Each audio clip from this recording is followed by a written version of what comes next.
Testing. 1, 2, 3. Microphone check. Ooh. Okay. Camera is here.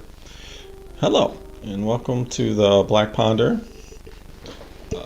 My name is Neil. Okay. Let me set myself up here.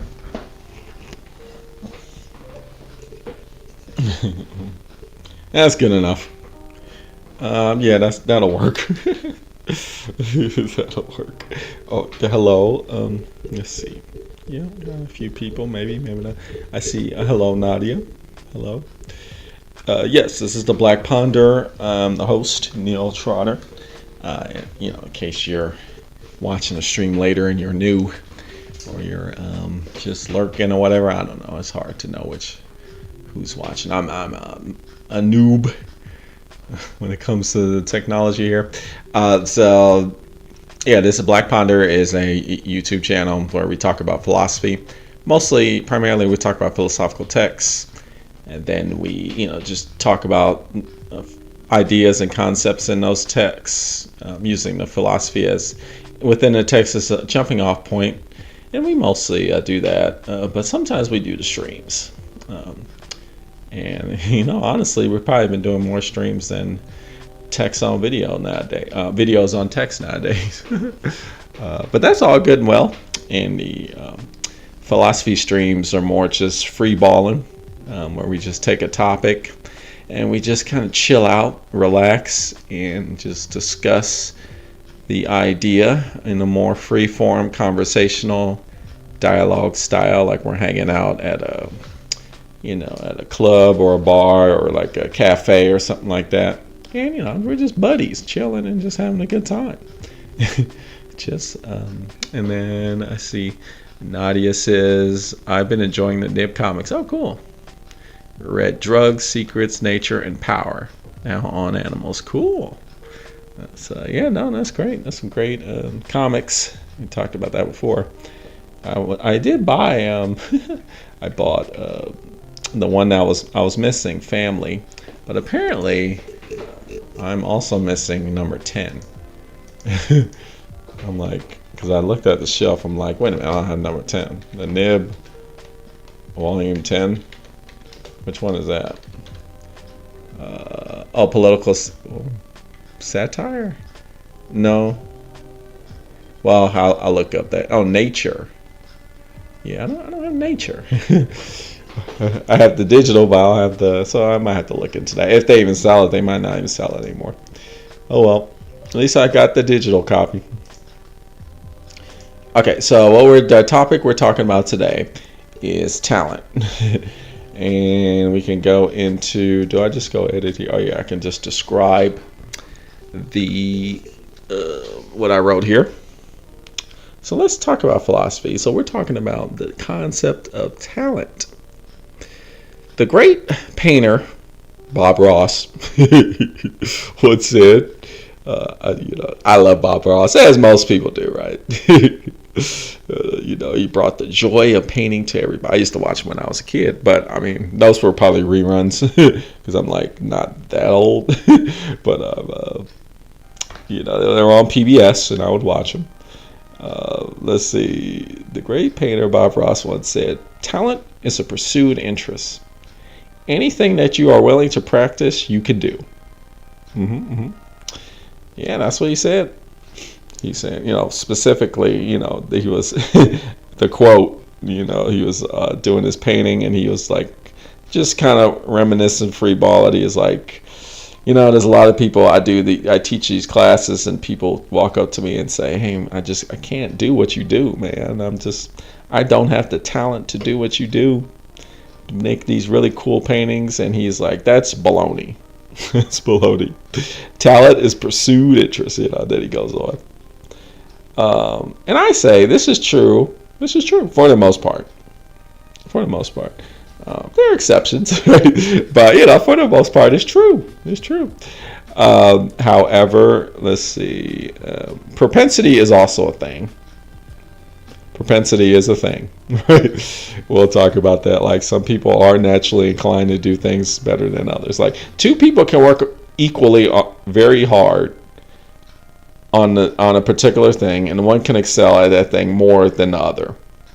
And it might not necessarily have to do with the person, like, well, they were more effective in the work that they did. They worked smarter, not harder. And it's like, no. Sometimes it is the case that two people are working just as effectively on the same thing, and one just excels better, just because their talent is the thing. But for the most part, that's not the case. Now,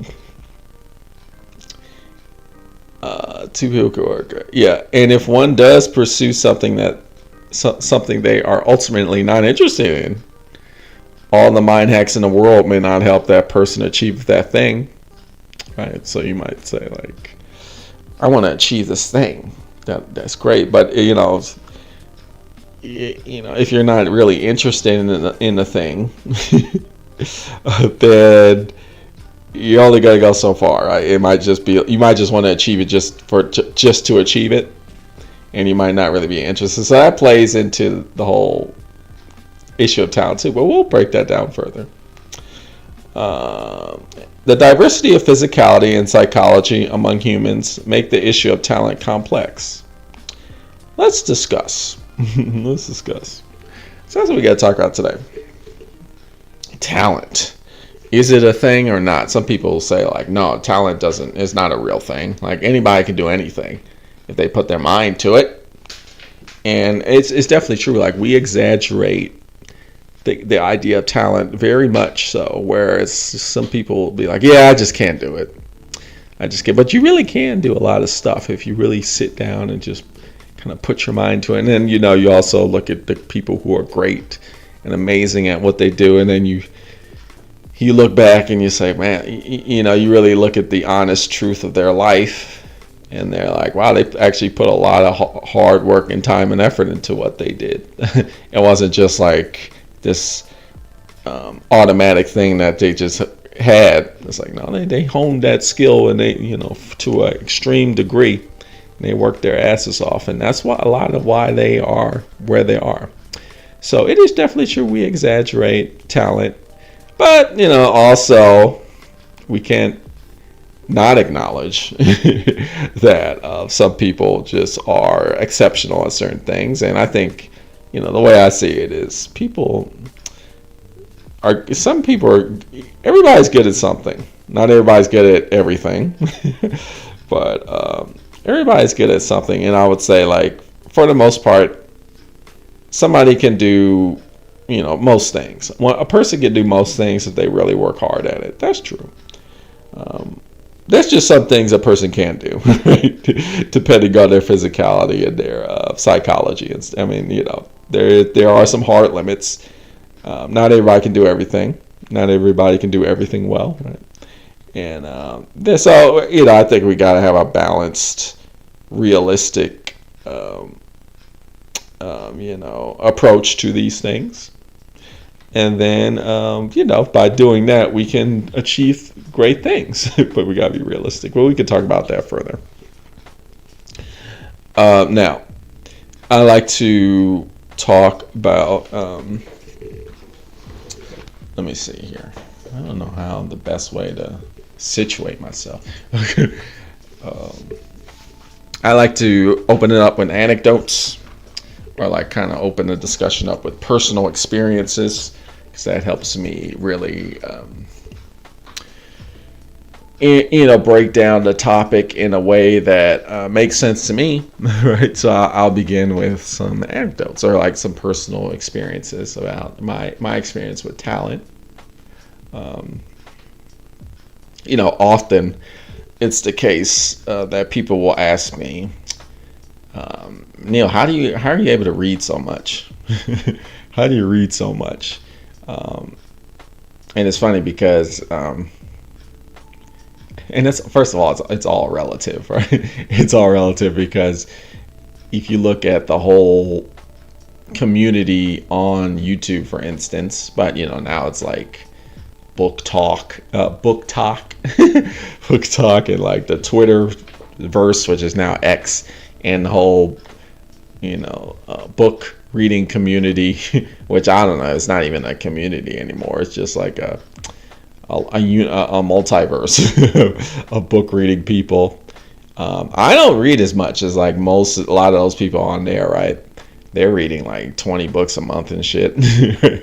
Now, granted, they're reading like, young adult novels, right, for the most part, or books that, you can kind of fly through, where I'm kind of reading more like dense material. But yeah, sometimes people say that you read so much, and I'm like, I don't know. But yeah, it's all relative, right? It's funny because then you start comparing yourself to other people, and a person who doesn't read will see me and be like, damn, that guy reads a lot. But then I'm exposed to a lot of people that read a lot, and I look at other people who read, and it's like, yeah, I don't read that much. So, there's that whole thing, dynamic playing in with talent as well. But it's interesting because why do I read a lot of like books that people find boring or like complicated. But the thing is, I've always, and this is where we get into the whole thing about talent. I've just never really struggled really reading I'm the type of guy that'll read a textbook front to back. Like, I'm that type of weirdo. Like, I'll pick up a math book and just start from chapter 1 and just actually, most people don't. They just kind of, fly through it. The teacher they'll take notes and stuff, and they'll do like, the problems they're assigned, and like I'll do like every single problem. Just why? Because I just find it interesting and fun. I have that kind of natural inclination. I didn't realize that until I got older. I was like, man, I just like reading dense ass books. Like, I'm the type of guy, they call them the coffee table books. They're like they make books that aren't meant to be read front to back. They're not designed that way, right? I mean, they expect people to be like, oh, they're gonna pick it up, read a few sections here and there, put it down. It's just a book that you kind of like skim through, right? But I'm the type of person, I'll just read the whole thing front to back, like these coffee table books. So I've always been like that guy that has like read textbooks front to back. Like, I'll read the foreword and the the preface and the afterword. Most people skip that kind of shit, but not me, because I don't know. I just so why do I do that? I don't know. I just like it. I just find joy in doing that, and I enjoy reading boring ass books like philosophy books and reference material. I love reference. I'm like an instruction manual type of guy. I'm like that, and I always lament. And nowadays, you buy new equipment and it just doesn't come in instruction manuals anymore. It comes with these picture diagrams, which I guess that's ultimately better, right? Because it makes it easy for more people to just be able to just build stuff like IKEA products and such. Now IKEA, the instructions for IKEA, they're awesome, right? It's mostly pictures. But even when you buy like video games now, like they, back in the day you bought video games, they come with these big ass instruction manuals. Not anymore. They just come with little. Well, first of all, most people don't even buy games anymore. They just like download them. Right? And I guess that's why they stopped making instruction manuals. Because, but I would, I'm that kind of guy. I've always been enjoyed reading technical writing. One would say, and I think and I've just always had like a natural propensity for that. It's not like I don't find it easy. I don't find it, it's not like it's easy. I just find it enjoyable and fun, and I don't get frustrated or bored or irritated when I read those things. It's fun to me. So, people will be like, well, how do you read this? I'm like, well, it's entertaining. It's enjoyable. I'm not like forcing myself to read it. Right? It's like watching a TV show or something like that. And so, I mentioned this because it kind of gets at the heart of talent. I think a lot of talent is, a lot of people. And this isn't always the case. Some people really do who are really good at certain things, they kind of force themselves to do things. And then they're really great at it. But I think there's a lot of also just people who are great swimmers, or like people who can snowboard exceptionally or something like that, or people who drive race cars. And they just really... they love that shit. They love it, right? And that's why they're able to do it over and over and over again. Where most people would get bored after a while. They're like, nah, I gotta keep doing it because that's like the thing that gives me joy. And so in that way, it is a pursued interest. But the thing is, they were wired to be interested in it. Like, not everybody's interested in the same thing. So there's that. And then I see Benji. Yes, the game manuals were part of the experience. Fallout, Baldur's Gate, okay. And you're talking about the old school, like Fallout 1, right? When Fallout came out on a PC, and they had old school computer games had these really big ass instruction manuals. And they were almost like a little art books, right? They were just like little collector's items that you kind of like would, they were a lot like art books. Yeah, but they just don't got that anymore. Unless you buy it. Well, not even like the collector's editions of games. Like, they'll not even have instruction manuals. We're going to stay on topic. Okay, before I go off topic, I see Nadia said, how do you know if it's a natural propensity that you enjoy technical writing and not something that was learned? Because I don't ever remember somebody teaching me how to do that. I just would, I remember, back when I was a little kid, everybody had like encyclopedias, because I'm like that old. This is, I remember life before the internet. And so you couldn't just Google shit. If you wanted to have instant access to information, you had to get an encyclopedia. Whether it was Encyclopedia Britannica. Most homes had like an encyclopedia set. Now it's like their Google. And I would just, as a kid, I would just pick up encyclopedias and just read them front to back. And nobody like sat down and taught me how to do that. I just did that. And I did it for fun. Saying that we had an almanac. I would just sit there And, you know, people, I remember I'd be doing that, and, you know, people, my family would be like, don't you find that a little boring? I'm like, no. I mean, I guess somebody taught me how to read, but, you know, most people who lots of people who know how to read won't just read the Encyclopedia Britannica, right? So just for fun, right? You know, so a lot of people do that, but that doesn't, you know, I remember we had, my mama, she had a subscription to National Geographic back when National Geographic was like really good. Now it's like crap. Do they even have? I'm sure they still have that.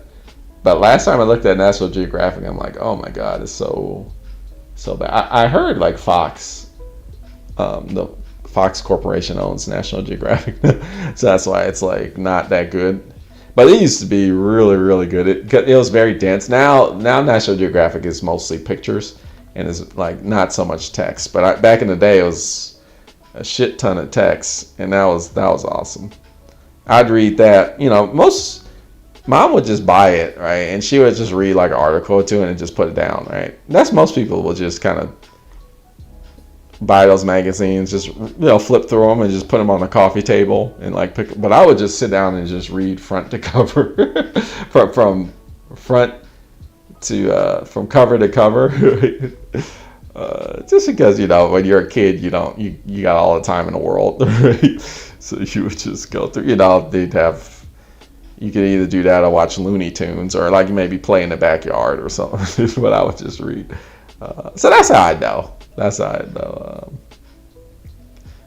know. But yeah, but to go off topic just a little bit, right? But with the instruction manuals, right? I was able to get this game. Oh man, there's so much. Oh, can I? Okay, there we go. It's not really showing up. It's Ease Part 8, and it's the deluxe edition, right? It comes with an art. It doesn't come with an instruction manual. No, this is a deluxe edition. It comes with a little art book. It says mini art book, right? And then it just comes with this insert that's got like legal information.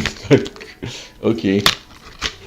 And this little tiny art book, man. I remember back in the day, you would get like, you know, a 40-page instruction manual. You would get a map of the game world. You would get, you know, you would also get a lot of promotional material. It's just where you can buy other games, like little pamphlets and brochures, like buy this game, buy this game, buy this game. That would be cool too, but it's just a little art book. It's not even like it's like 10 pages or something. Like, come on, man, you can do it. This is the deluxe edition. Normal version doesn't have, just got the discs. That's too bad. I'm like, well, at least I got a little art book. Hey, that's better than nothing, right? So yeah, in terms of talent. So I remember. So I have a lot of friends who are artists. I have a lot of. I grew up around a lot of friends who can draw very, very well. And it's pretty sad because, I mean, that's a story in and of itself. Let me see. Make sure I'm not missing the live chats here. Okay, cool. All good. But yeah, I remember growing up with these buddies of mine, and they would always carry around with them a sketchbook. Mm-hmm. Hello, Jeremy. They'd always have like a little sketchbook with them. And they would be drawing while the teacher was teaching, which is, you know, that's the thing. A lot artists do that, right?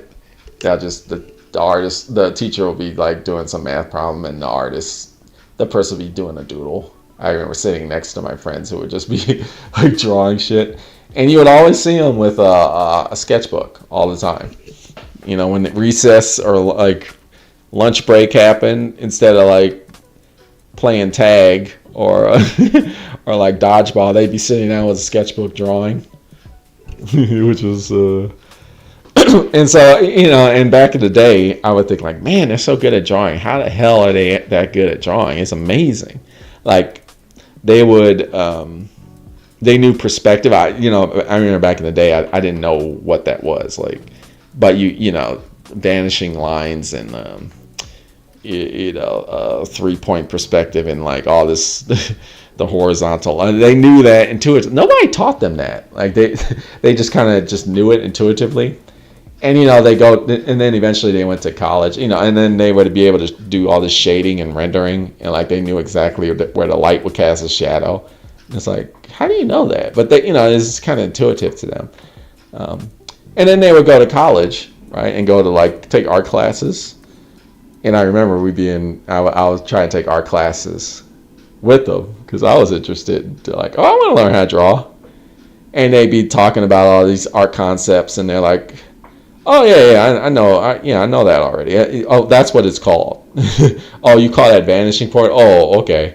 Oh, this is perspective. Like I already knew that, but there's a name for these things. That's okay.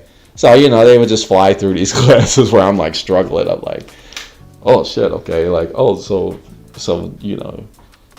objects don't like they're not perfect squares because when you draw them, like they're actually like.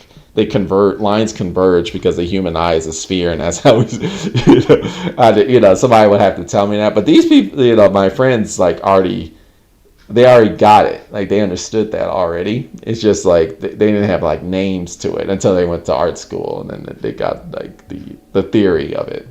But they already knew the practicality already. But I would, as a kid, I look back like, man, these people are so, how the hell? But then, thinking back, I realized like, man, all they ever did was draw. like they didn't play like basketball. They didn't like do sports. They were just like every time I was hanging out with them, they'd just be draw. So they were honing their craft all the time. But they were also pursuing their interests. That was the other thing, like. Because I wasn't really, personally, I liked art, but did I want to draw? Not really, right? But they were like, so they had this interest and they had this intuition about it, and they just kept doing it over. And so it's kind of like this. What is it? It can, it's this benefit that just kept reinforcing itself. And a lot of talent, like that's what talent a lot of times is.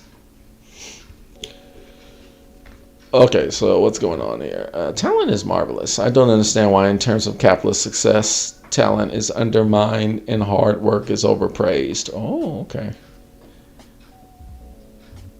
Talent combined with intellect is a big advantage to succeed in a field. Oh, okay. So, Jeremy, I think you're saying like, so you're thinking like, yeah, there is a such thing as talent. Talent is not some made up concept. Like people are into it. Some people are naturally good at things, and hard work doesn't necessarily mean you're talented at a certain thing. Is what you're saying.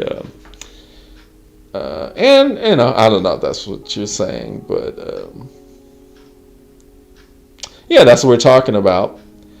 I do, but I think too, like talent.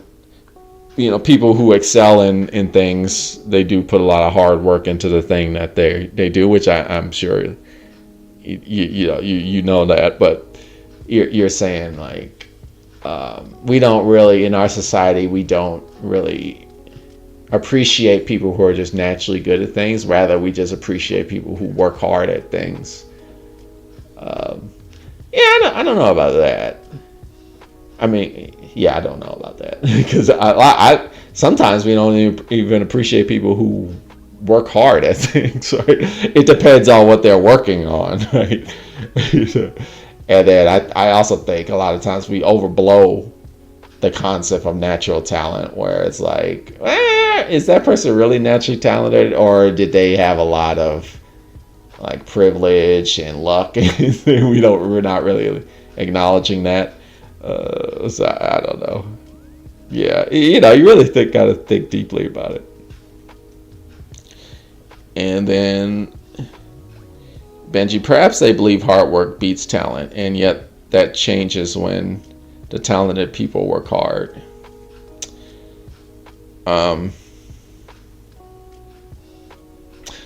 Yeah, so I guess my first consideration is like, so when we say a talented person, what do we mean?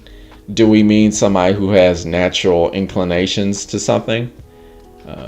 Is that what we're talking about? An example would be like the one I brought up with using myself. Somebody who just loves reading technical writing, who just derives joy in like reading boring ass instruction manuals,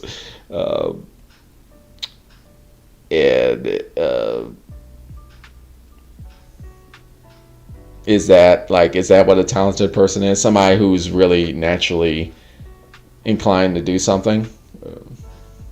Because I think you have to think about it a little more deeply. Maybe that's not. I'd have to think about it. To me, your friends will still be focused on honing their crafts and not getting distracted.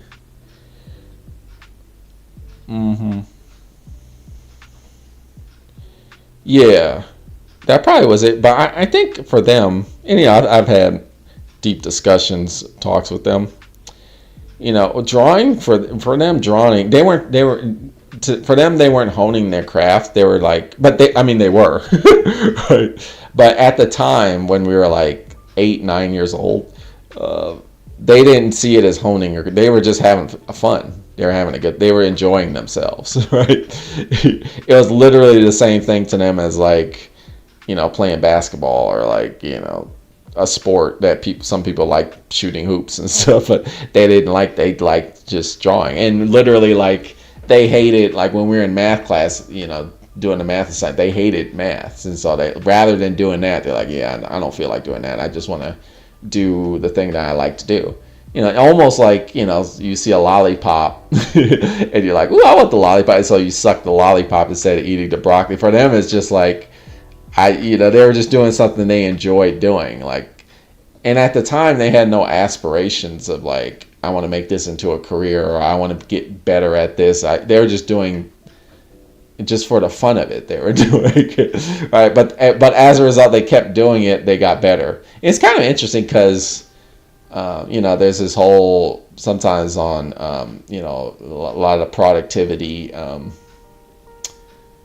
culture, like, I guess what you call it, productivity tutorials. They'll say like, you don't get better doing the same thing over and over again. Like, you have to have like a like a plan. But I think I don't know if that's true actually what they say. You do get better doing the same thing over and over again. But like how much better, right? Yeah, of course you can become better by like putting like focusing on getting better. But you also can get better just doing the same shit over and over again. That's definitely true. And that's what they did. So yeah, and so then when we talk about talent, it's like, well, what's really happening here? Like, is it less the case that they're naturally good at it, and more just like is it more like they're just naturally interested in that thing, whereas other people will not like sit there and just draw like a torso like for 3 hours. Like, they just will be bored, where other people will be like, that's the they derive a lot of joy in drawing that torso over and over again. So it's interesting. Yeah. Yes, you say you get the joy. And then Nadia says, would you extend this to intellect, that some people are more naturally smart? Well, I mean, nowadays, fortunately now we're in an era where, intelligence, we now understand intelligence is diverse, right? And it's a spectrum. And then there's many different kinds of intelligence. So, when you say, when somebody says like, you're smart, like, what do you mean smart? Smart in what way? Like, you could be smart. So it depends, like, would I extend this to intellect? More naturally smart? No, not necessarily. Is smart in like maybe somebody just is able to, like, for example, an example would be like, I think some people are just better at memorization. They just like are really good at memorizing. I know people that are like that. I'm actually very bad at memorization, and some people will say like, well, you can work on it and get better at it, which is true. You can do like exercises where you can work on your memorization. But yeah, I just recall like being very young and just knowing like some of my buddies who like they never did like memory exercises, but they were just very good at remembering, memorizing like strange facts and stuff like that. So I think some people are good at that, and that's a kind of intelligence. But they're very good at memorizing, but they might not be good at like critical thinking, right? Or like reading comprehension, or like like abstract thinking, or like there's so many different kinds of intellect. So but somebody might be hyper good at like a small area of intelligence, but like be very bad emotional intelligence, right? That's another area where not everybody is good at emotional intelligence, right? But some people are very good at emotional intelligence, and that's and some people are just naturally good at that, and others people are very good at like logic. Right, but then you gotta say like, well, what do you mean logic? Because there's all different kinds of logic, right? So yeah, it's interesting. So would you extend this to intellect? Yeah, I would, but you gotta be very particular and distinguish the various kinds of intellect. Like I would say, I don't think anybody is like naturally smart overall, right? Because there's just so many different kinds of intelligence, right? Yeah, like some of the stupidest people I've ever met in my life have PhDs, right? But they're really good at like that kind of intelligence. But street smarts is a word. They're like horrible at street smarts, right? As I've seen, I'm like, wow, this guy has a doctorate degree, but they just can't. When they talk to people, they say these dumb things that are rude, and like they're not getting it, right? Or they do these things that are like and that varies too, right? I'm not so much talking about like people who don't have who don't understand social skills, like maybe like people who are on the autistic spectrum and all that.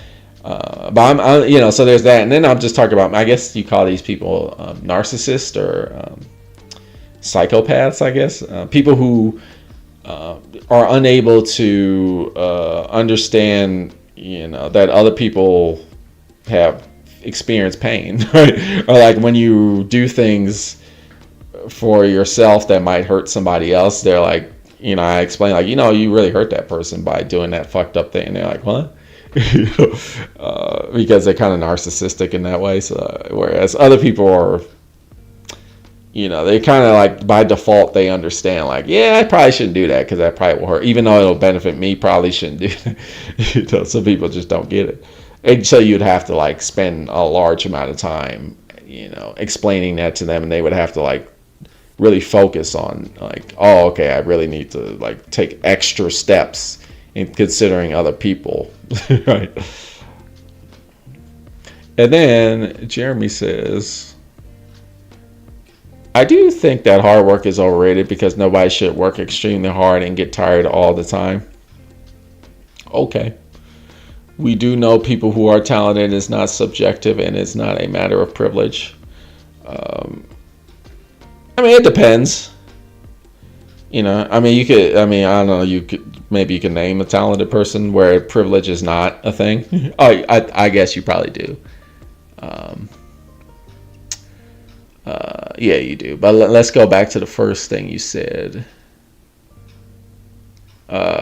Because nobody should work extremely hard and get tired all the time. Well, sometimes it's rewarding to work very hard and be tired a lot. I would say that with, I used to do marathon running, and then I ran an ultra marathon, a 50-mile run, which took all day. And I worked hella hard to do that, but it was enjoyable. and I was definitely really tired. A lot of I had to stop doing that because it was too time consuming. I'd still do it to this day, but it's you got to put in a lot of time to train for those. And I just had other priorities. But that was a time in my life when I was working my ass off, and it was good. I really enjoyed doing that, and that was a very rewarding time when I was really working really hard, and I was really tired a lot. But it was fun, So it depends. It depends. Sometimes hard work is nice, but you gotta do stuff that you're interested in for it to be nice. So I don't know.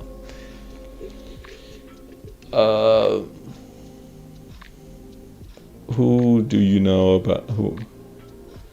Yeah, okay. So what about all the critically acclaimed musicians like Michael Jackson, Prince, and the Beatles? They didn't grow up with privilege. Well, let's take for example Michael Jackson, right? So we all know the thing about Michael Jackson is he had that father that his father really worked those Jackson kids to the bone, right? To the fact that it messed, as we know now, Michael Jackson had, he really got messed up psychologically from that because he would always say I really had no childhood because he just had to work all the damn time. Right? So that's when work was kind of bad. Right? His father really worked those Jackson kids, and that's why they were so damn good. On top of was very naturally, he had a very good voice. And he was naturally a showman. He was very comfortable on stage, he would say. But yeah, his dad worked. I mean, they had a really hardcore regimen where they had to work on their dance moves and singing, and that contributed very much to his ability to dance and sing, right? And he says that. I remember hearing interviews about I remember he would say things he would say I don't like my father, but I'm successful because of him. So he had this kind of two-edged relationship with his father, because he Michael Jackson acknowledged that if it wasn't for his father's pushing him, he wouldn't be able to succeed. But at the same time, he also really was angry at his father for kind of not allowing him to have a childhood. So then, and then you would go into the whole he created the Neverland Ranch and all that, and the Peter Pan syndrome, because he was trying to constantly get his childhood that was stolen from him. So you look at all these stories, and they all have, there's more than just natural innate talent. There's other things involved too.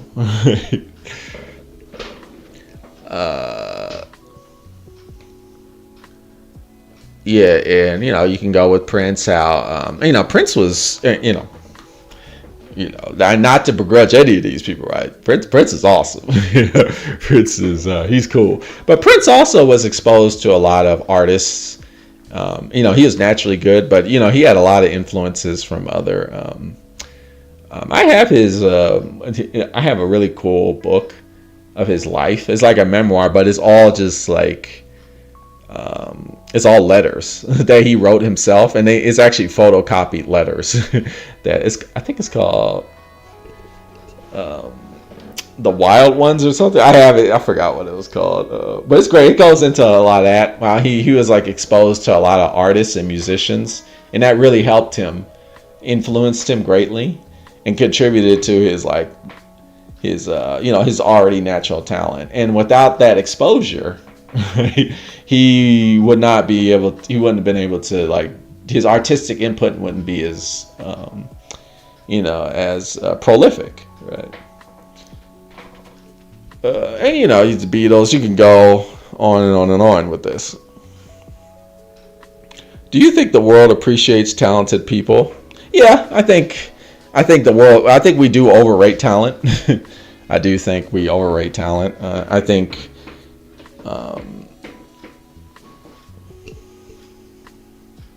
I think the world looks at talent in a way that talent is not. That's why I wanted to talk about it. Like, I think talent is a pursued interest. I also think, like, if you look at any talented person, they have a lot of like other people helping them. Right? Yeah, but I also don't think it's just hard work. That's the other thing, right? So then you are correct. I do agree. Like we put too much focus on hard work too, where it's like a combination of the two things, right? It's a mix. So I do think we overrate talent, and we don't acknowledge, like, we don't look at a person who is quote unquote talented and see like all the influences that they've had to get them where they are today. Right? And so when we don't see that, we look at these people like they're gods, where really they're just humans who had all this support. Right? Even though, of course, everybody has their challenges and turmoils and tribulations as well, right? They do have all of that, but they do have. But nobody just comes up out of the woodwork by themselves, just amazing. Like, it just life doesn't work like that, right? I think you could just look at any person's life to see that.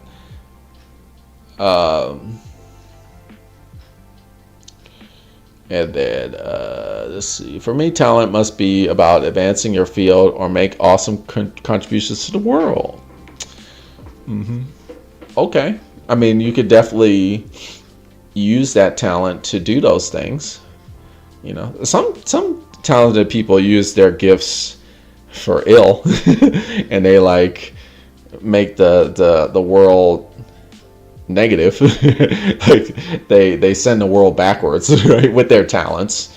Charismatic people. Some people are very good at like persuasion. They just kind of are naturally good. A lot of narcissists are like that, right? Or like psychopaths even. They have a talent for just like convincing or making people believe them. And they do a lot of shitting. But that's talent too. That's a kind of talent, right? So you gotta acknowledge that too.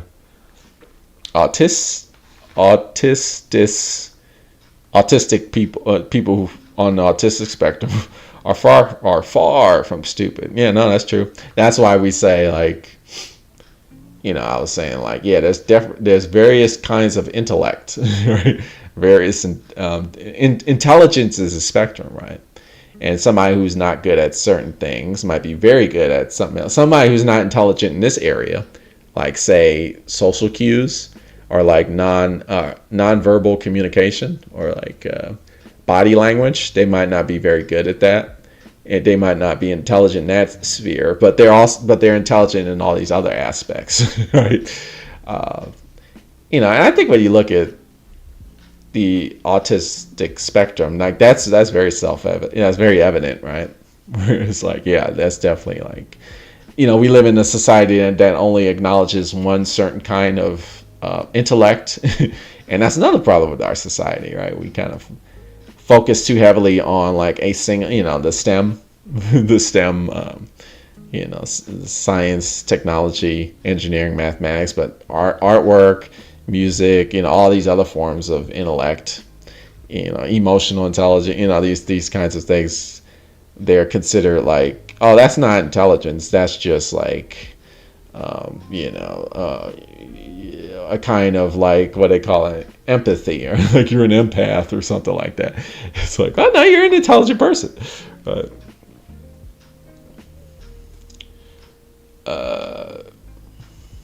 it's obvious that talent and intellect are diverse. Yes. That's, yeah. Well, I'm glad you think it's obvious. That's great. Not, we still got a long way to go in terms of the society as a whole, thinking that's a thing, that intelligence is diverse. But we're getting there. We're getting small strides. And then you're saying here,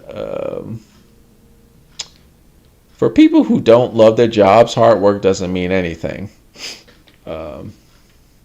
Well, I mean, it depends. Maybe you're putting work into something that's not your job, right? Like me, right? Like I definitely work hard on other things other than my job, right? And that work that I do that's hard, that's not my job, does mean a lot. And I think that's one of the follies with capitalism, right? We kind of put all of our value in like the thing that gives us money. And so we fall into that trap. It's like, well, anything I do outside of the thing that gives me money, that's meaningless. Right? But it's like, no, like that might actually be the only thing that's giving you joy. And it's okay to put a lot of work into it. Of course, like, the problem is, well, I'm not getting any money from that. So I'm not like, I need to survive. So I need to, but that's, a fundamental problem with our society. But yeah, that's true. So many modern musicians grew up in poverty, MJ included. How privileges work in the equation. Yeah, so it just that's another thing. Like privilege, right? Privilege is also diverse, and it means there's different kinds of privileges, right? And you get into the theory of intersectionality, right? It's like you could be in poverty, but like still have various privileges. Not to downgrade the adverse effects of poverty. Like that could definitely bring it down. But just because you live in an affluent household, like or in an affluent community, like if you're wealthy, like you still could have a very horrible life, as you see with all these true crime TV shows and podcasts, and like a lot of these people are very wealthy, but they have like high levels of abuse. I mean, you just check out a lot of these, but this, right? A lot of these celebrity memoirs. Now you're reading them and you're like, wow, these people have some really horrible lives, but they have like so much money, right? So much access. But they have these horrible lives, and I'm reading this. I'm like, wow. Would I trade, like, would I want all that money, but on top of that, I have deal with all that trauma and abuse? No, I think I'd rather not have all that money and just like not deal with that trauma and abuse. So, sometimes you can live in a household where there's no poverty, but maybe you still have parents that love you, and that could go a long ass way, right? Or I mean, you can go through the whole gambit. Like I was saying with MJ, Michael Jackson, like his father like worked him to the point where he became his Michael Jackson's father saw the talent in him and said, okay, we got to hone this skill, and not just him, the whole family, right? And that had all these negative effects too, right? But what it did is it gave him the ability to like perform music at such a high ass level, right? So and I guess that's a kind of privilege. Like so, in that way, like privilege is it's diverse. Now one could say like, well, like if I was in his shoe, like what if I could decide would I want to be like an extremely good musician, or would I just want to have a normal life? Like, and it depends. Some people, I'd be like, I'll just have a normal life, and not deal with all this like Peter Pan syndrome shit, which is what happened to him, Michael Jackson, as a result to that hectic childhood, right? So, but some people would be like, what? I'm down. I want to make something out of my life. So, it's crazy. Billy Corgan as well. I'm sorry, I'm very ignorant. I don't even know who that is. I guess that's a famous musician who lived in a life of poverty. But there's many. But yeah, oh, okay. Singer-songwriter. Cool. Nice. Oh, the Smashing Pumpkins guy. Yeah. Yeah, no, lots of musicians grew up in poverty. No, that's true. But like, one could argue like money doesn't necessarily equate to like good musicianship. Right? Like, there's a lot of people who have money. Like, of course, maybe you have access to like, music lessons and like the top of the line musical instruments, but there's a lot of like rich people who try to become musicians and they fall flat on their faces, right? So you would say like, so I guess the argument then is like, yeah, that's why talent is a thing, right? Now, but then I think you always have to like, you look at these people's lives and be like, well, where was the point where they met somebody that that gave them a chance, or like, who was the mentor? Like, who was the sensei, right? Who was the person that opened the door for them? Because it just doesn't work like, somebody just naturally talented and all of a sudden they just blow up. Like, you don't see that. I'm sure like the Smashing Pumpkin guy, like I'm guessing he may have a memoir out. You read his memoirs, like at some point in his life he met some producer or whoever, or maybe a bandmate, and that's when that thing started popping off, right? He didn't do it on his own, right? So, yeah. Do you think people who are poor and minorities have some privileges to become successful? Yeah. I always say, like, for example, again, we got to use me as an example. I always say, like, as a black man, there's a lot of things going against me, but I do have male privilege. And that's something I've always leveraged. And I always realized I had male privilege. That's one of the reasons why I became a feminist. I think it's because, I grew up with a single parent. I was raised by my mom and my grandma. And it was mostly my authority figures in my life were women. And so I always would see how women were treated adversely in the world. And how, like, I didn't receive that treatment growing up. Like, it was very obvious to me, like, not having a father. It became very evident to me, like, oh, okay, being a man, you can just do shit. There's just some things you can just do that women can't. Right? Or, like, there's, men will, there's certain things that you just are you're just treated, like, people will just take you seriously because you're a guy in many instances. And I just figured that out very young, right? And so that I did leverage a lot of that, and still do to this day, to achieve a lot of shit, right? Even though, like, the blackness really, that's a thing that always comes into play. Or like, I also didn't grow up in a rich family or anything like that, so money's always an issue, as most people, right? But that male privilege, man, I'll tell you, that really, and I'll be the first to admit that, right? But it just depends. Like, it depends on, because it's very complicated. You're saying who are poor minorities. For example, like a man could just be like, you know what, I'm just gonna travel. Like, I'm just gonna go travel the world. They'll hitchhike or whatever. Like, they'll hit the trains or something. They're like, I'm just going to, just a few dollars in my pocket, I'm just going to go seek something out. And as a man, you can easily do, you can kind of do that. As a woman, like, it's a lot more difficult, right?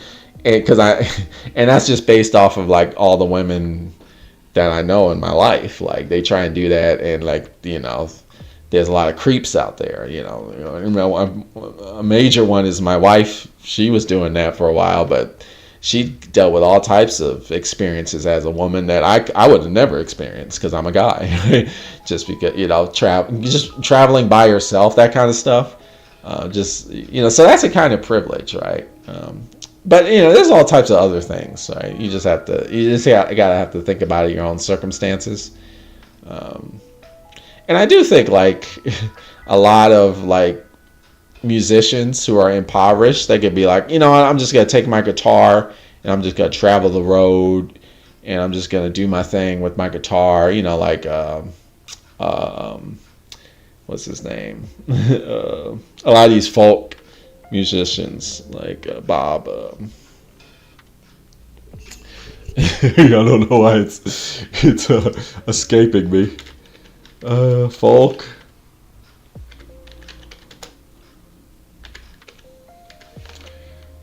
Dylan, yeah, Bob Dylan. Super famous guy. I don't know why I just didn't. He's one of those guys that just kind of just let like, I'm just gonna take my guitar, hit the road, and just start playing songs. And as a guy, you can just do that type of shit. And you do that, people take you seriously, right? As a woman, you do that, it's not. It's a lot harder. That's all I'm saying. So what overall factors do you think contributes to talent? Like I was saying, an interest, like I was using myself as an example. I think you might have not have logged in when I was talking about that. I was saying like, I'm just, using myself as an example, people will ask me like, how do you read so much? And I say like, one of the things I've realized throughout my life, throughout my childhood, is like I've always enjoyed reading highly dense technical writing. Like I say, like I enjoy reading textbooks, which like who does that? And I like reading instruction manuals or reference manuals. So when I read like big ass philosophy books like Phenomenology of Spirit or like Being in Nothingness or like Being in Time and shit like that by Heidegger and all this, like these really, or like Infinite Jest and all that. It's like these books that most people find extremely boring or like hard to understand, it's hard to get through. I just am, I find them very enjoyable, and it's not even about like intelligence. Half the time I don't even understand what the hell's going on, but to me that's like, it's fun. And that's always been the case for me, So I read a lot of dense material because it's enjoyable and fun for me. It isn't like I'm pushing through or I'm using like discipline or I'm working hard. It's like, this is like de-stress for me. I'm just chilling doing this. Like, it's fun, it's like, so I think a lot of talent that contributes to a lot of talent. Like people, will do things, and I'm not saying that's always the case. And also like people who are talented do work hard and they do things they don't want to do. And they do push through things. Absolutely. Sure. That's definitely something that happens. But I do think, that's kind of neglected, that aspect of like, yeah, but you still love this shit, right? You really, really love it. That's why you're doing it, right? And you're saying you're pushing through, but ultimately you like doing it, as opposed to like somebody who doesn't like it. And so it makes it extra hard on them because they're like doing something they really just don't want to do. They're just doing it because of the idea of achieving it, rather is like, is this even fun for you? Same thing with when I did the marathon running. Like, yeah, that's a good example because that was hard and I got tired and I worked. It was challenging, but it was fun. And it wasn't just fun after, right? It was fun while running the marathon. I enjoyed myself, even though it was like extremely difficult, like hour 5 within an ultra marathon. Like, I'm really super tired. But, I was like enjoying running in nature and I liked looking at the leaves. And like, I also enjoy it, like experiencing my body kind of like fail and shut down and and then getting that second wind, which is really cool, to kind of like feel my body go through that process of, okay, we can do this, let's keep going. Even though like we're really tired. I enjoy that kind of thing. I guess glutton for punishment kind of shit. Whereas many people will be like, oh hell no, like that's not fun for me at all, so then why would they do it? And then we're like, people achieve these things like, wow, that's so amazing. And they don't take into account like, yeah, but it was enjoyable for them. Like, so they weren't like torturing themselves, right? Or like, it was enjoyable for them. So, yeah, it was amazing, but they also were having the time of their life doing it. So, so talent has a lot to do with that too. That's all I'm saying. That contributes to talent. And then let's see. I disagree because a lot of the icons that we know did have control over their careers. They didn't become successful solely because of health. That's insulting. Well, I mean, that's just a fact, right? That's a fact. Like, nobody becomes successful without help, period. Period. Like, there's no person that becomes successful without help. Like, show me somebody who becomes successful with no help. Like, that's something you just don't see. Like, yeah, and it's sad because we live in a world where we think that's happening.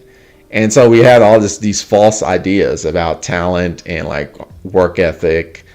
But it's just not true. Like, now, I'm not saying these people don't work their asses off. Right? They do work their asses off. They work extremely hard, but hard work ain't the only thing. And I would also say like natural propensity, like natural inclination. That's not, you could have you could be extremely gifted at something as well, but if you don't have help, like, you can't do certain like you can't achieve like really great things. Like, just I would just challenge you to show me anybody who's achieved great things and they not having extreme help. Like extreme help, like just look at anybody. Like, I remember I did a talk about independence and how independence is a myth. Like, independence is a thing that just doesn't exist. Right. And I brought up several examples, like Isaac Newton, who invented calculus. Like, he's like one of the people known to invent the math theory of calculus. And he developed the laws of nature and stuff, of gravity, right? The forces of the fundamental forces and such. But Isaac Newton, he inherited his family's fortune. I think it is like one of his family. I think it's his father passed away, and he inherited like the entire family fortune, right? And what he did was he pushed the it was like a farm. He let his mother handle the farm work. Right? He's like, Ma, you take care of the farm work. I'm just gonna like do math work. Right? So for the rest of his life, he didn't have to worry about like money at all. Yeah, he was really smart. Like he was absolutely incredibly intelligent, right? But if he had to like if he had to like worry about money, like, then he wouldn't been able to develop like his theories of gravity, right? If he had to deal with that. But so his mama and his family really helped him out. Like, without that help, he would not have been able to achieve the things. And just look at anybody, look at any person, right? So I would encourage you to like pick any of your favorite great people and look at their life story. And there's no way you can see their life story, and at no way, there's no place in their life story where they're not getting like significant help from somebody. Right? That's like a turning point that allows them to achieve their great thing. I don't know. I would push back.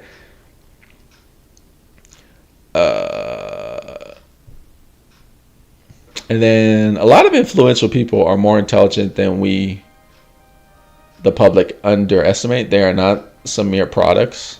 Yeah, that's true. That's true.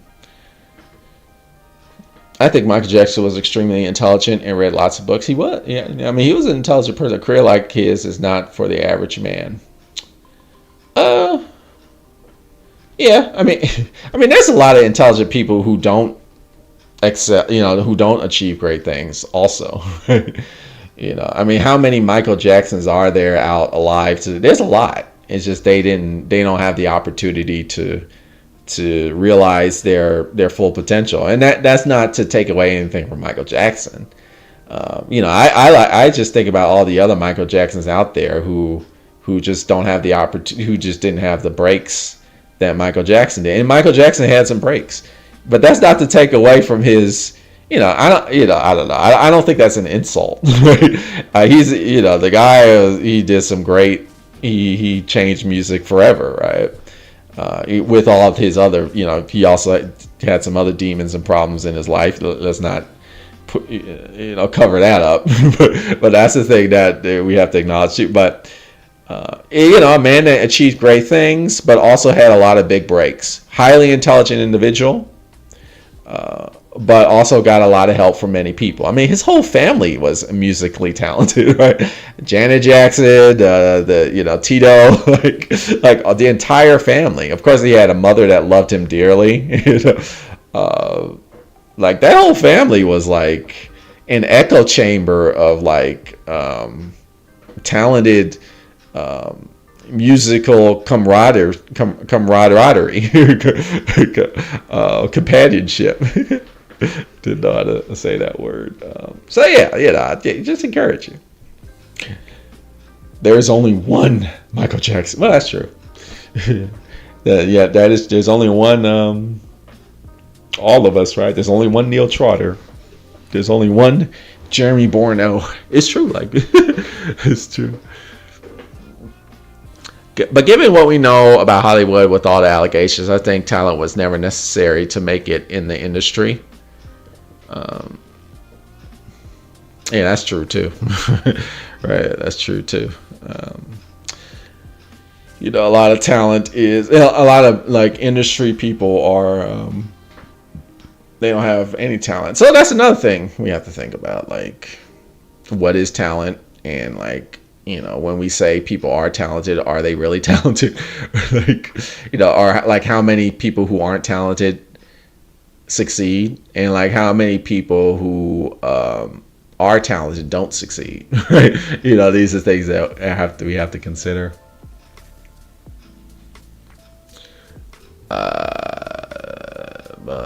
And then we couldn't even exist without help. Yeah, so that's what Nadia says, and I agree. And I've discussed this in several videos.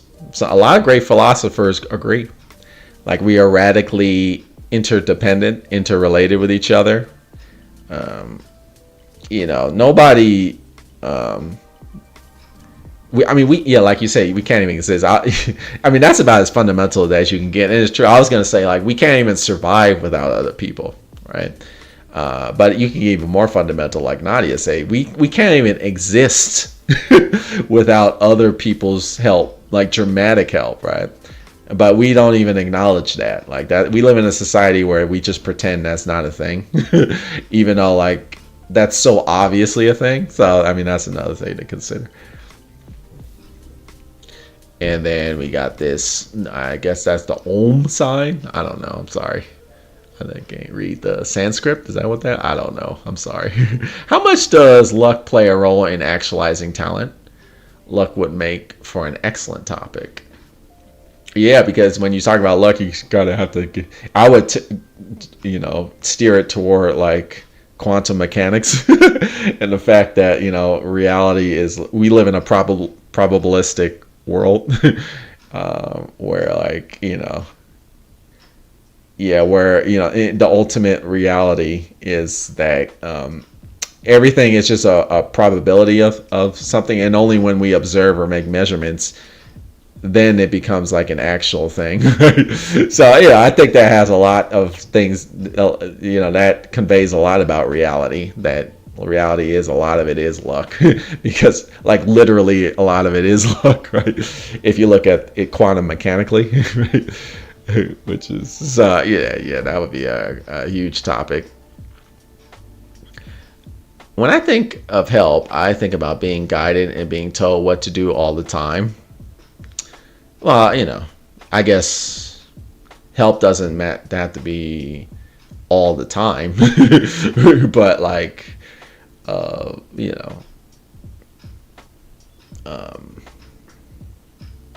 I mean, if you go back to Michael Jackson, again, using that person as an example, I mean, he wasn't told what to do all the time, but he oftentimes had people telling him what he needed to do a lot of the time, right? Not all the time, but I mean, I remember, you could hear stories about him. He always worked with a singing coach. Like he always had a singing coach with him, like at all, every time he went on tour, he had like a singing coach. and he would like listen to the singing coach like all the time. Yeah, he would work on his voice constantly. And and that person was helping him a lot. And that's why he was so able to sing at such a high level, because he was constantly working on his voice. Like, and so you have to wonder, like, is that talent or is that hard work? That was mostly hard work. And that credit to Michael Jackson, right, for him realizing, like, yeah, that I have a good voice because I need intelligent people telling me how I should use my voice. Like, experienced people need to guide me.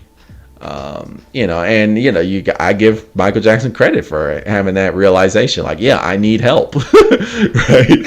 And so, I mean, that's just one example. I mean, he also had like lots of choreographers with him who like choreographed his dance moves, and he worked with dancers all the time that like guided him through all the time. He worked with a lot of producers. Like, a lot of people produced his work. Like, that's another thing. Like, he didn't make music by himself, right? He had like an entire team of people with him helping him make his music, right? And so a lot of his life was people helping him, but that's not to insult the guy. Like, he was amazing, and he surrounded himself with the right people. And then actually a lot of the people he surrounded with him with, he was surrounded by, didn't help him. So, I mean, there's that, but yeah. And then when you work at a job, you are expected to be independent and achieve tasks on your own. That's not true. You're not supposed to be helpful all the time. I work at a job, and I'll just, I'll tell you, I work at an office job, FedEx, and I'm so my, I'm like a 9-to-5er. I work at a typical job. I work at FedEx Corporation, right? And I work in the safety department, aircraft safety. And, we work as a team, right? We work as a team. And we're told, like, hey, you need to work with your team. And we need to work together, and we need to, at all times, be, like, helping each other make the company safer. So we work interdependently. It's actually bad practice for us to work alone in a silo. Like, we discourage that kind of behavior, because and then when you think about it, like, if everybody's working independently, that's not safe. Good safety requires people working together and interdependently, like keeping each other accountable and like watching out for each other and making sure everybody's doing their job and assisting people's job. And that's like a really intelligent way to work, right? Interdependently. I would argue, like, working independently, if you're in a business or a corporation, that's probably not a very effective, efficient way of working. Right? I would argue. Yeah, so I don't know. I would disagree with that. And then you could also say it's a double-edged sword, because the truly best talented people sometimes don't have the most resources. Yeah, that's true. But then I just circle it back to say, like, well, what do you mean by the best people and the most talented people? Like, what does that even mean? And what really is talent? So I go back to like the original, what is talent? Like, people who have natural inclinations at something, and I bring it back to myself again. I enjoy reading dense material. I'm not necessarily good at it. I just enjoy doing it, right? So, and I don't necessarily. So,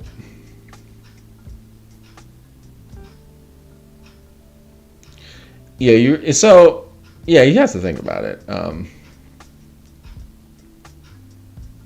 And then you have to think about it. I'm really using my head here, because like shouldn't it be? And so the problem, ultimately is a problem of like society, right?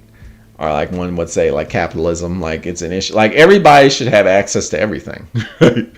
Like we should, everybody should have access to all resources, right?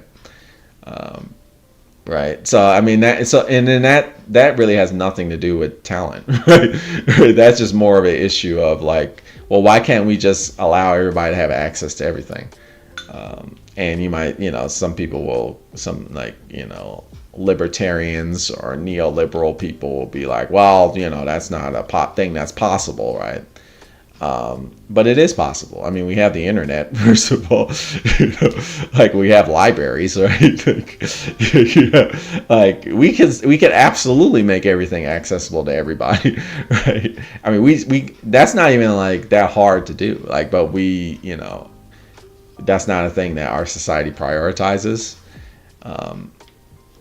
So I guess I would like to that end is like that. I think that issue, that double-edged sword, like it doesn't have to be a double-edged sword. Like, and that doesn't have to.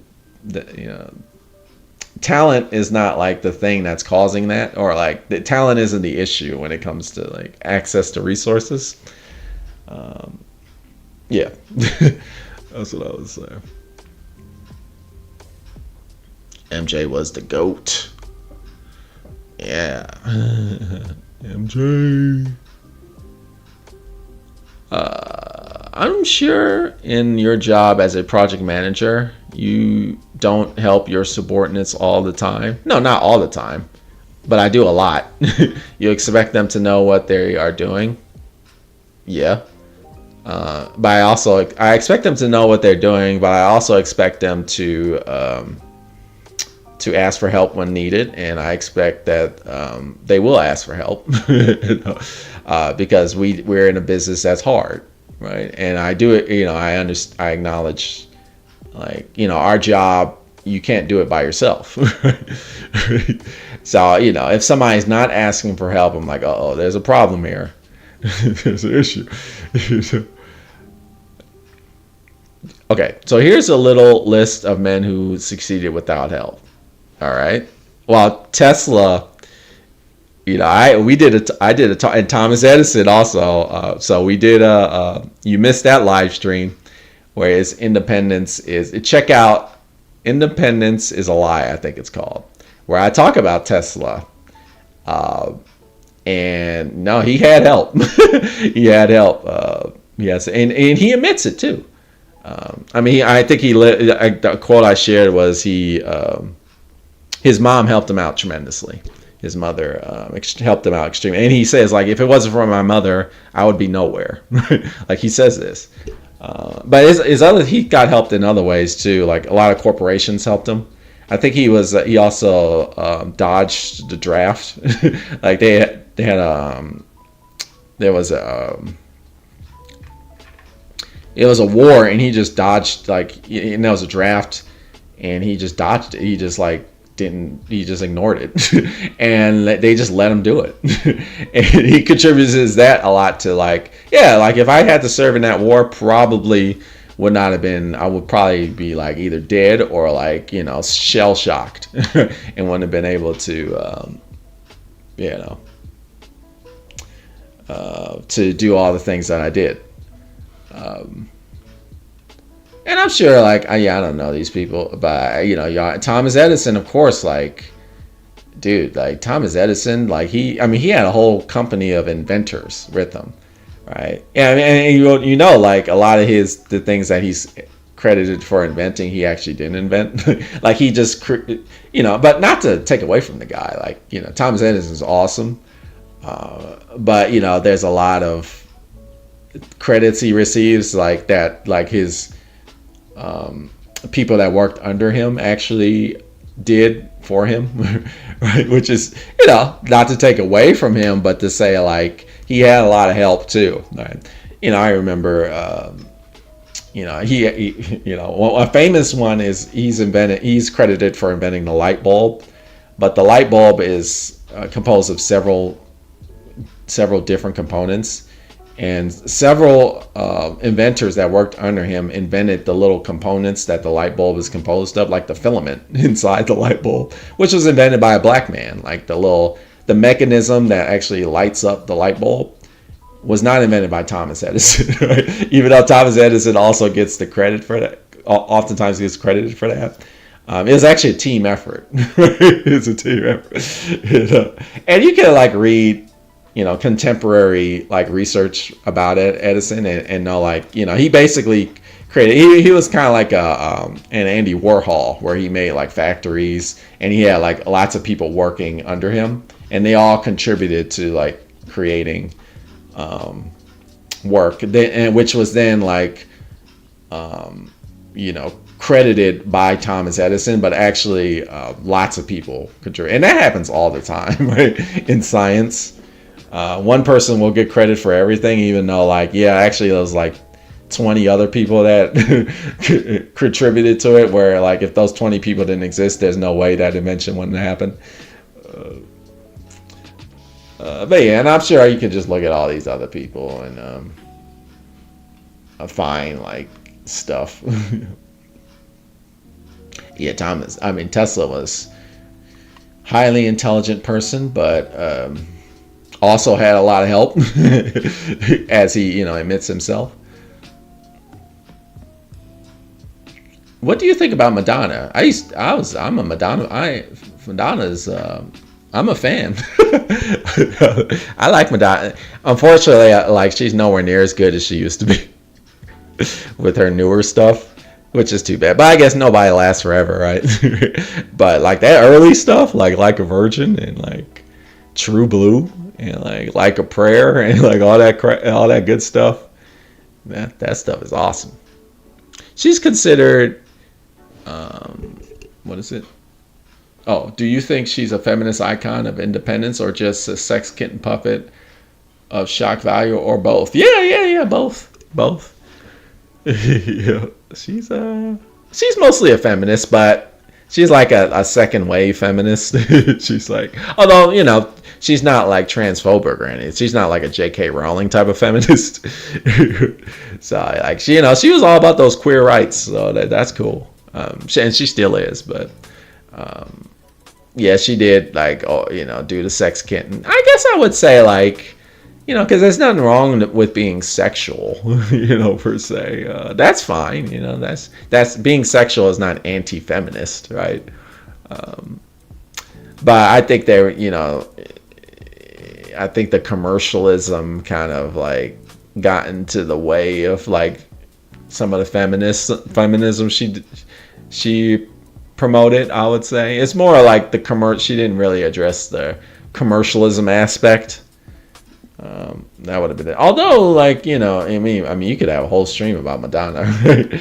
Although one of the popular things about Madonna is that she would buy like really cheap jewelry from like, cheap JCPenney's and stuff like that. And and people would copy. They would just buy. She was a huge proponent for just buying cheap ass jewelry. And that was, I guess, the empowering. But then I guess you could say like, well, a lot of that cheap jewelry is made in it's by slave labor. But then a lot of the really high end shit is made by slave labor too. So I don't, I don't know. Okay, what I meant by double-edged sword statement was that some people work harder on their craft due to have less resources, also having more urgency to succeed. Yeah, that's true. And I would say that's less about talent and more just about, capitalism or like, yeah. It's like a discussion on capitalism, right? But that's true.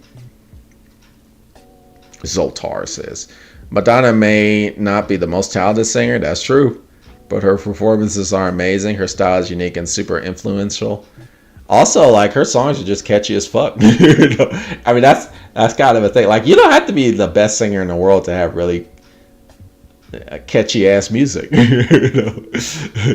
That's the other thing is like you don't. Yeah, that's like you definitely don't need to be the most talented to be really good at your craft. Like you don't have to be naturally like exceptional at a thing to like contribute greatly to that thing.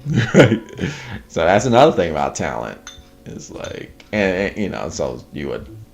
And if you look further, because Madonna is also like a hard worker and like worked her ass off to do a lot of shit. So I mean, I guess you could definitely use the whole like example of this person that really. I mean, she's a prime example of like somebody who like worked hard to get where she is. And then she's also an example of like she had a lot of access to a lot of people, right?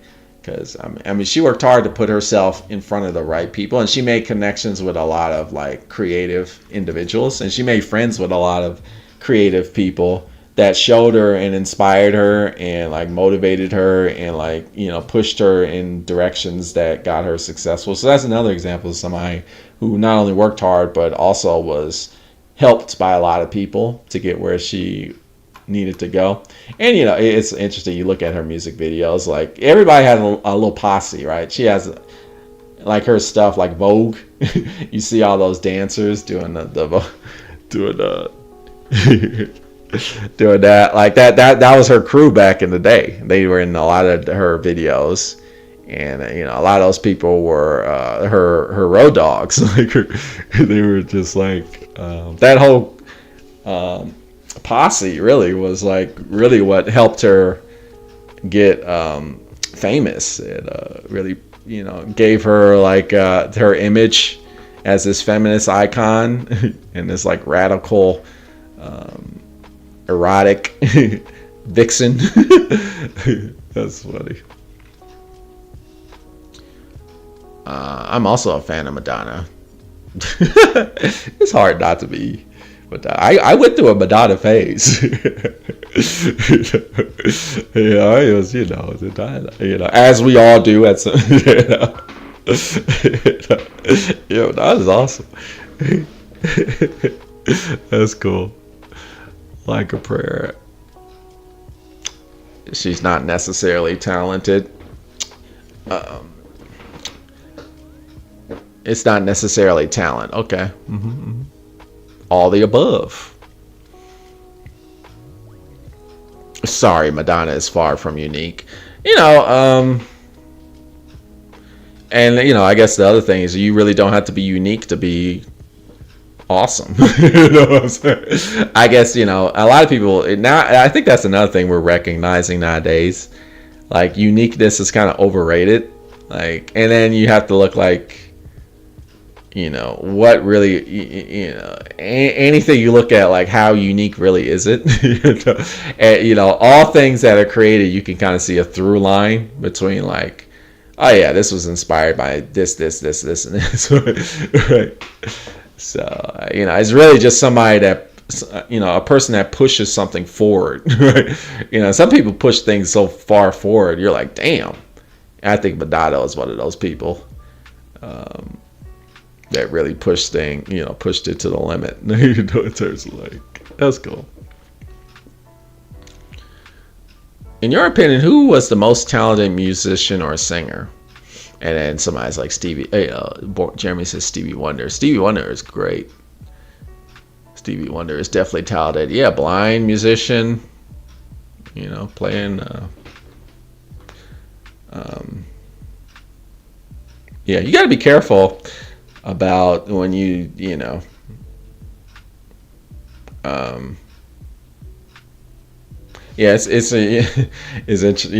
be, because the common thing is like, wow, yeah, that's amazing, he was blind and he was able to accomplish all those things. But then you start getting into like ableism territory. It's like, yeah, like blind people can do shit too. Disabled, people who have disabilities can do stuff too. Got Ray Charles, and I guess that's another person, right? Even like Beethoven went, deaf eventually, right? But he was still composing, knocking out his symphonies, his musical pieces as well. But not to knock Stevie. I mean, Stevie Wonder is awesome. Signed, sealed, delivered. I'm yours. Right? He's cool. Like, but that's, I think it's more of like an inspiration in terms of like, it's kind of more. It's like when you, now there's a push more for like diversity in entertainment. Seeing people that look like you in entertainment. Like, wow, black people, queer people, we're starting to see these people represented in community. And I think that's how you gotta look at it with people like Stevie Wonder, where it's like, people lose their eyesight and they get written off like, oh yeah, well, that's it, they can't really do much anymore. And no, actually they can do amazing things. Right? But we just write these people off because we think like, oh, they're such a handicap, right? But yeah, blind people are capable of many things, and so you gotta be careful, right, with like pushing the whole like, oh, he's incredibly talented because he was blind, but he was able to do all this stuff. I would just say like, no, he was blind, and it's definitely true. Like, blind people have it harder than most, but and so when they succeed, they definitely are going the extra mile, but that's not because of their ability, and that's not so much because of their ability. That's because of our society is so like backwards. we don't have all the access we have. Again, with resource accessibility is just so limited and just like backwards, and like it's just I mean, that's more of an issue. I would even, so that's even less. I would say like that's less of an issue of talent. That's an interesting thing to think about, right? That's an interesting thing to think about. People like Stevie Wonder in the whole thing, like, wow, so amazing. He was blind, but he's still able to create all this music, and it's like, should we really be thinking about that? I mean, it is true, but what we should be saying is like, wow, we really live in a fucked up society where like blind people are dismissed, and we don't provide access for people who like have visual impairments or whatever kind of impairment to actually perform at a high level. It's not like they can't perform at a high level. It's because our society doesn't, is not designed to allow that to happen, right? And it just tells us more about how, stupid our society is rather than how the ability of these people, right? Maybe that's a great place to close.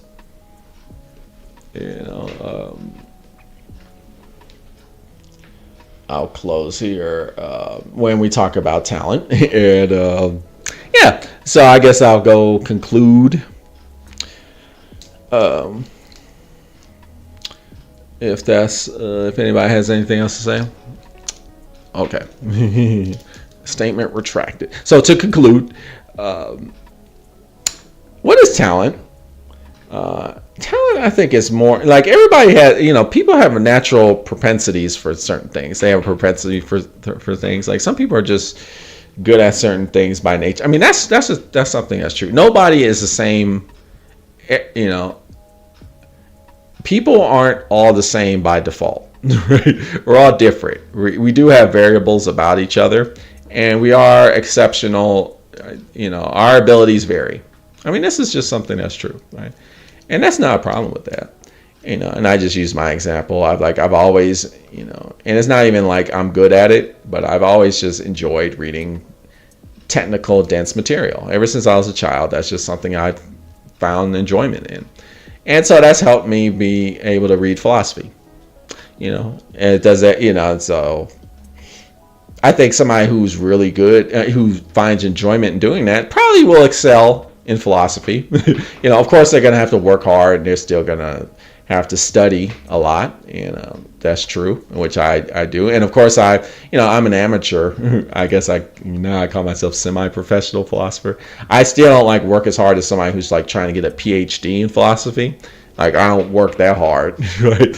So, I think like I'm still, even though I have this propensity for reading dense technical work, I still think somebody who does not have that propensity, but who's like working hard to get like a PhD, probably is better at philosophy than me, right?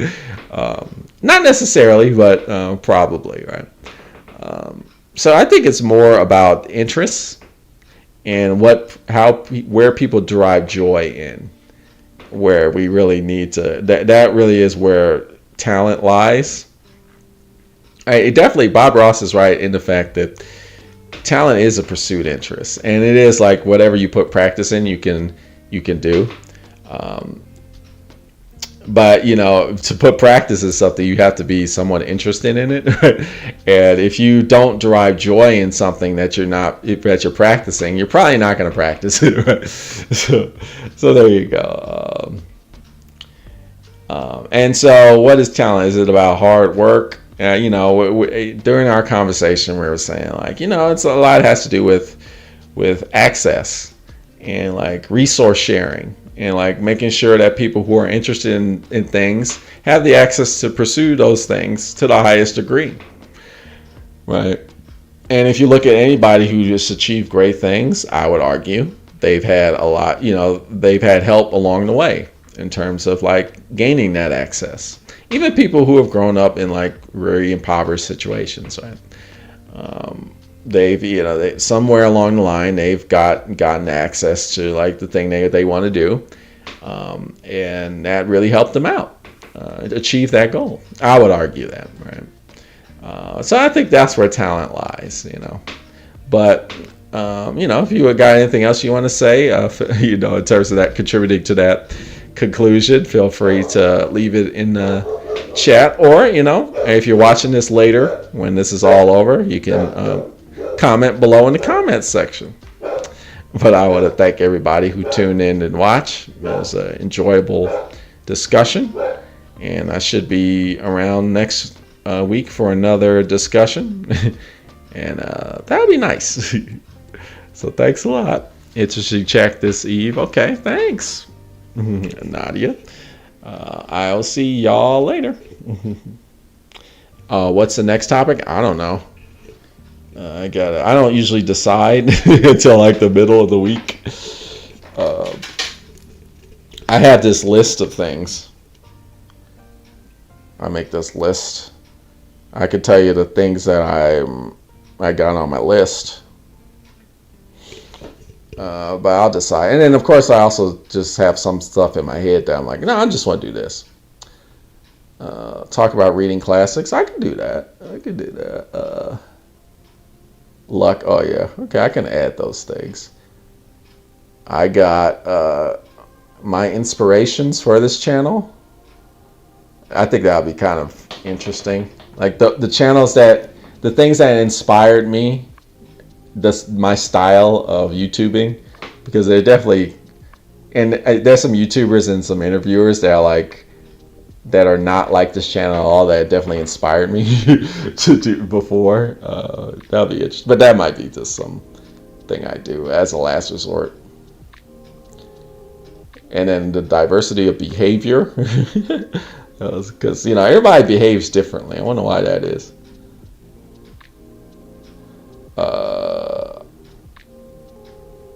Music as a universal language. Yeah, music, that'll be another one. And why is it such a universal language? I got astrophotography. I have a little a cheap telescope. It's actually, it's not that cheap. But I often you look at outer space with my telescope. And that could be something I could talk about. I also do longboarding. I could talk about that. I do all types of shit. I'm on the skateboard that's like really big. It's called a longboard, and I kind of cruise around sometimes. And I could talk about that. Tabletop gaming. I play Dungeons and Dragons a lot. That's something I might be able to talk about. I got this topic, aesthetic. Aesthetic is like, in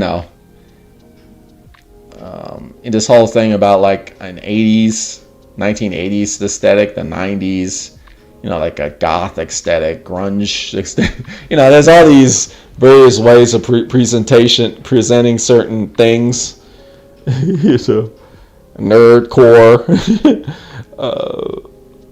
gamer aesthetic. I guess you could just go on Pinterest to see a lot of that kind of aesthetic. So aesthetic, that might be. Then I had channeling anger to something constructive. So that's a topic. Emotional intelligence. That's the one I like to do. I also have ads. I really hate ads. I find ads really annoying as fuck. So that's why I don't monetize my channel. It's not because I just don't fucking like. And it's not like capitalism has a lot of issues and problems, right, for sure. It's not like I'm necessarily opposed to making money and shit. I just find ads extremely annoying. So I could talk about why I don't like it, why I don't monetize my YouTube channel, and award shows. I don't really like the Oscars, the Emmys, the Grammys, and all that crap. I could talk about award shows. MTV Music Awards and all that shit. Even BET or Black Entertainment Tonight. I just don't like award shows. We could talk about book clubs. I'm in several book clubs. Just talk about book clubs in general. My favorite childhood books. Talk about that. Things like A Wrinkle in Time. I really like that book. Or what was it called? Miss Frisbee and the Rats of Nim. Willy Wonka and the Chocolate Factory, I think. Or is it Charlie and the Chocolate Factory? No, it's Willy Wonka and the Chocolate. All those books that I really liked as a kid. Chronicles of Narnia, all that stuff. Let's talk about a lot. Watership Down. A lot of those childhood books. Self-help books. Let's talk about that. Top 10 movies. That would be fun. Maybe I should do that one. Doing things you're bad at. Oh, okay, yeah, that'll be good. Oh, that was kind of what talent was. Well, yeah, I'll leave that on there. And then I'll add, somebody said luck. Okay, let me add that.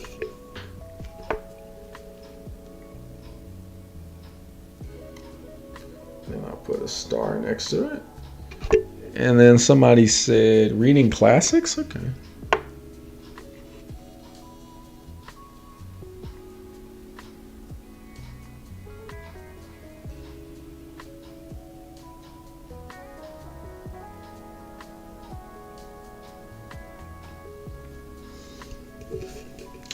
Okay. So for next slide, let's talk about classics and the idea behind it. Maybe. That sounds a little. That might be a little too. Maybe something a little bit more laid back would be nice. Learning your inspirations. That one, I think, will be a little surprising because it's particularly some YouTube channels that I've really got inspired by, and I'm you might be why the hell would you be inspired by that? Because it has nothing to do with philosophy, but more so the style. I don't know. And then diversity of behavior. Yeah, I because everybody acts differently. Some people are quiet, some people are loud. You got your introverts and your extroverts, and you got people in the middle, call them ambiverts or whatever. You got outspoken people, you got introspective people, you got people who just go with the flow, you got planners, you got people who kind of have short fuses, short tempers. And you got people who are calm and shit all the time, stoic people. What's going on? Why are people so different in terms of their behavior? It's really fascinating. it is kind of cool. Like, not human beings are so varied in their temperament and their ability. It's kind of fun. I love to talk about advertising, how we can easily do without it. Yeah, right. That'd be crazy. Yeah, Stevie Wonder is truly. I mean, we could just really talk about like a musician. Madonna stream. I mean, I could definitely have a Stevie Wonder stream. I mean, that's the music that my mama raised me off of, right? Superstition. I guess I probably couldn't play his music because I'll get like a copyright strike. Although, like, I don't monetize my channel, so would that be a problem? No, I think you can play music. It's just like, yeah, the musician will be the one that gets all your ad revenue, but I don't care about that because I don't monetize my videos anyway. So I think that's fine. I don't know. I have to look into that. But okay, time to clock out. See y'all later. Bye bye. You've been watching In the Black Ponder. Tune in next time for more philosophical thought.